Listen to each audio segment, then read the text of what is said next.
A local nonprofit that focuses on helping domestic violence victims sees an increase in demand for its services. The nonprofit relies on volunteers and donations, but continues to change the lives of many survivors in our area. 10 News reporter Leslie Gooden sat down with one of those survivors who has and continues to use their services. It all started with the tweet from Alyssa Milano asking for victims to reply, "Me too."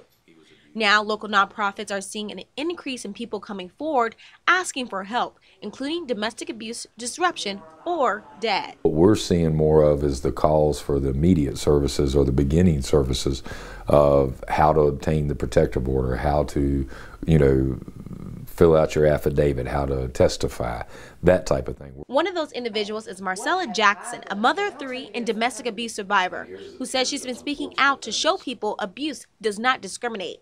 Domestic violence doesn't have a face. It doesn't just happen to poor people or people who are on drugs, which is what people tend to assume.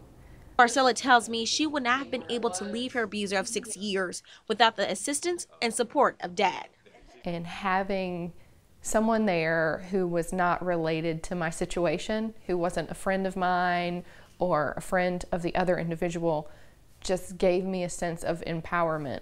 Stacy Shepard, Director of Housing and Human Services for Total Action for Progress, is also seeing an increase of domestic violence victims asking for help. I think the other piece of it is empowerment, and that people just are starting to stand up for themselves and say, you know what, I'm an abused person and I need help and I want to be a survivor. What started as a tweet has turned into a turning point for many victims. In Roanoke, Leslie Gooden, 10 News, working for you.